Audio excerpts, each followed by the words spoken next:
All right, so get this. We're diving into the family of God today. Okay. But before you think this is going to be like some religious thing, Mm-hmm. you guys sent us this Christian teaching resource all about becoming a child of God. And honestly, there's some pretty universal stuff in here, Yeah. especially like around worry and belonging. It is interesting how they try to explain these complex ideas with like everyday language and examples. Like they want people to get it even if they aren't, super into Christianity. Exactly. So it all starts with this idea of accepting Jesus and then becoming a child of God. Mm-hmm. And being welcomed into this big spiritual family. Right. And they have this analogy of like, Yeah. A human father taking care of his kids. Uh-huh. And God being like that loving father. Right. They even use pictures of fathers to make the point. Oh, wow. It is interesting. I see what you mean, though. It's like that feeling we all have about wanting to feel safe. Yes. And protected and loved, like, by a parent. Totally. So it makes sense that this would be comforting, especially if you're, like, searching for answers. Yeah. And then it goes into this whole thing about worry. Oh, yeah. Which I think we all relate to. Absolutely. Right. Yeah. And they even quote Matthew 6.31 from the Bible. Okay. Which says, so do not worry, saying, what shall we eat, or what shall we drink, or what shall we wear? Wow. So simple and direct. It really is like, it's getting at those basic anxieties we all have. Totally. But they don't just tell you not to worry. Right. They give reasons why. Oh, interesting. Okay. Especially for children of God. Okay. I'm curious. Tell me more. Okay, so the first reason is that God knows what we need even before we ask. Okay. So, like, he's totally aware of all our needs and desires. And then the second reason is? It's God's promise to never leave us. So, like, an ultimate safety net. Exactly. Like, no matter what, you're not alone, Mm-hmm. and there's something bigger looking out for you. Right. That's got to be reassuring. Totally. And they even encourage people to memorize that verse from Matthew. Oh, really? Yeah. Why is memorization such a big deal? Well, think about it like this. When you memorize something, it becomes a part of you. Okay. You can remember it anytime, anywhere, and it can be like a source of comfort. Yeah. Especially when things get tough. Huh. I never thought about it like that. Yeah. But it's not just about me and God, right? Right. It's also about this whole community, the family of God. Yes, exactly. So, like, what does that mean? Well, the idea is that everyone who believes in Jesus becomes a child of God.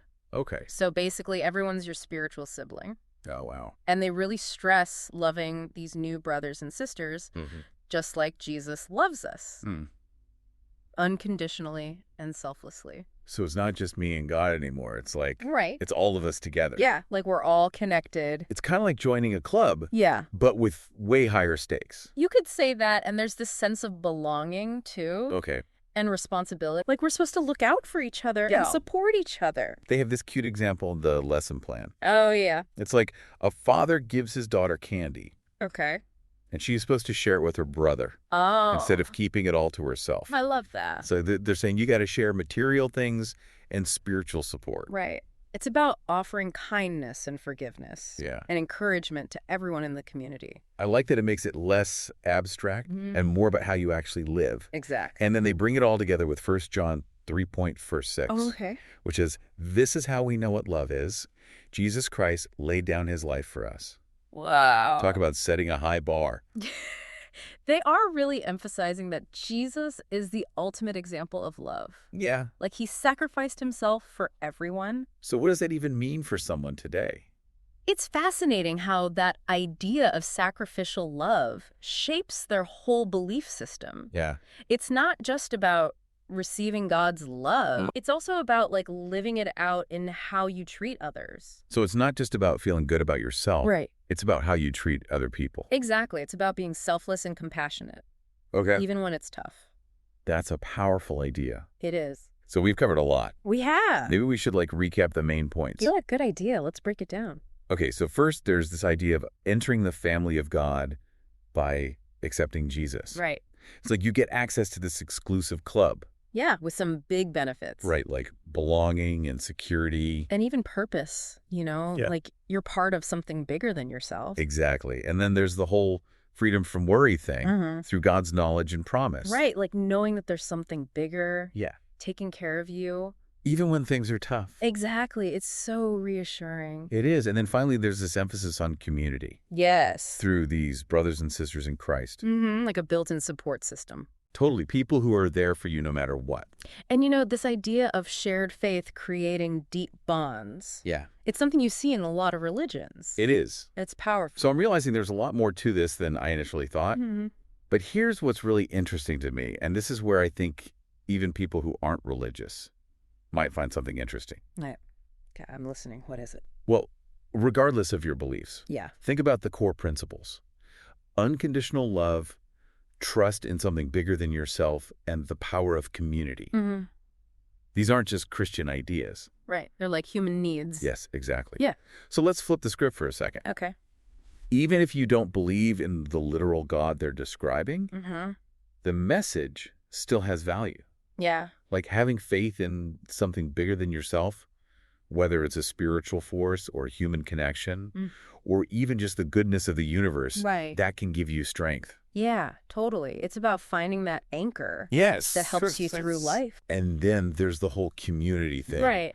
We all need connection. We do. And belonging, whether it's family or friends or even an online community, having those people who support you is so important. It is. Humans are social creatures. Totally. You need that connection. So it's like they took these universal human needs and framed them through a religious lens. Yeah, you could say that. But even if you take away the religious part, the message is still there.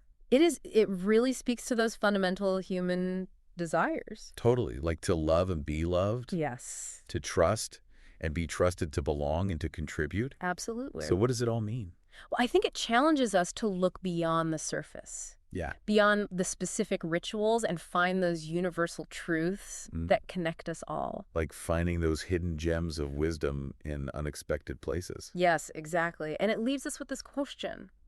How can we apply these concepts in our own lives? Yeah, regardless of our beliefs. Exactly. That's the real challenge. It is. It's not just about understanding these concepts, but about living them out. Right, making them real in our daily lives. And that's something we can all strive for. I agree. No matter our background. It's about recognizing our shared humanity. Absolutely. Yeah, it really is. And it's funny how sometimes the most unexpected things can give you these really deep insights. I know, right? Like, who knew we'd be talking about human connection through a Christian teaching resource? You never know what you're going to find.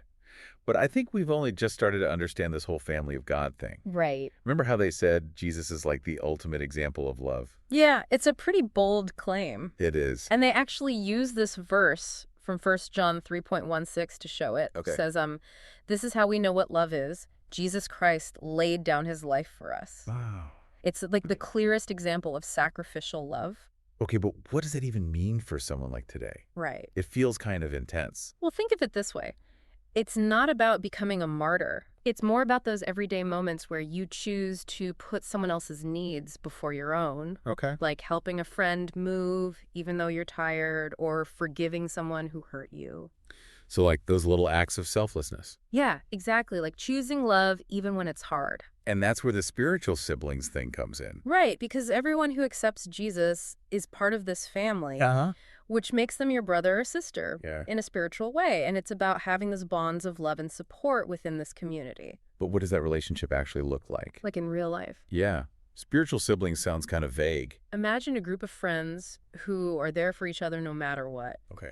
They celebrate your wins, they're there when you're down, and they help you when you mess up. So like a chosen family. Yeah, exactly. Like people who get you and support you. And within this framework, it's all because of a shared faith. Right, and that commitment to those values we talked about. Like love, trust, and selflessness. Exactly. But no family's perfect, right? Wait, that's true. What about the challenges? You know, the lesson plan actually kind of touches on that. Oh. Remember that example with the father giving his daughter candy? Oh, yeah, and she's supposed to share it with her brother. Right. It's a simple way to show a bigger idea. Okay. Like within any family or community, there are times when you need to sacrifice what you want for what's good for the group. Yeah. And there will be disagreements and conflicts and times when you have to forgive, even when it's hard. So if this family of God is all about unconditional love, Yeah? what about people who don't agree with their beliefs? That's a really good question. And To be honest, a lot of religious communities struggle with that. The lesson plan doesn't really go into it, but it does talk about loving others as Jesus loved us. Right. Which seems like a lot of acceptance and forgiveness. So how that works in real life probably depends on the specific community. Yeah, and on different interpretations. So there's a lot of nuance here. There is, and that's what makes these ideas so interesting to think about. Even if you don't believe them. Exactly. It shows how people search for meaning and belonging, and how they try to understand life. So even though this lesson is for a specific audience, there are things we can all learn from it. Absolutely. And that's the best part of these deep dives. Right. We get to explore all these ideas and see what we can learn from them. No matter what our beliefs are. Exactly. I feel like we're almost at the end of our deep dive. We are. And I have to say, I understand this whole family of God concept a lot better now. Me too. It's more complex than I thought. And way more interesting. Yeah, we've covered a lot. We have from that cosmic safety net idea to like how to show love, even in a tough world. It's a lot. It is. So what's the one thing we want our listener to remember? The big takeaway. Yeah. I think it's this.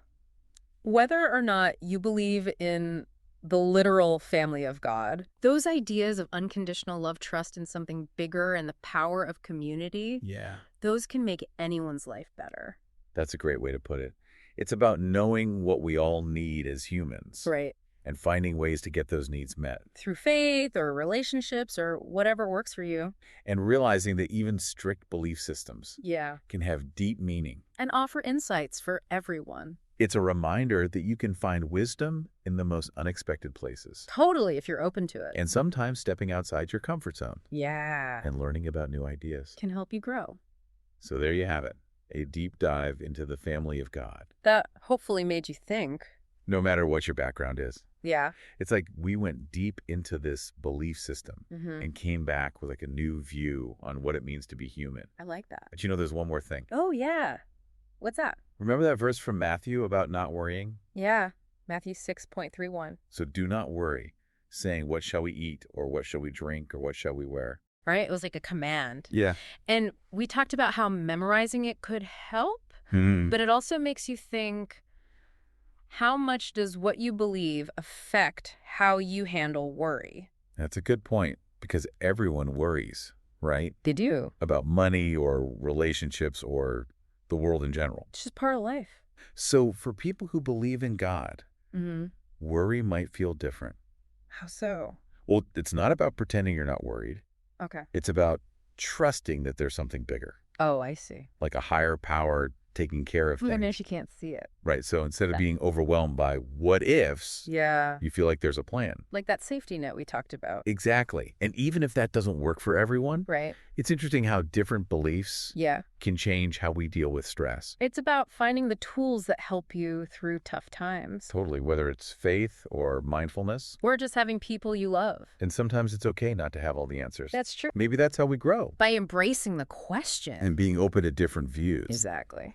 Well, I think that about wraps up our deep dive into the family of God. It does. We learned about the ideas behind it and what they mean for people. And how they can help us understand life and relationships better. And even how to deal with everyday worries. Hopefully our listeners found it interesting. I think they did. It's been a great conversation. It has. And even though we looked at a specific Christian teaching, I think what we talked about can apply to anyone. So as you go about your day, think about this. How can you show unconditional love? And build trust and community. Maybe by doing something kind for someone. Or connecting with a friend. Or just taking a moment to appreciate everything around you. It's up to you. The important thing is to keep learning. Keep asking questions. And keep finding those little pieces of wisdom that make life better. And maybe you'll find your own kind of family. A group of people who support you. And share your values. Until next time. Keep diving deep.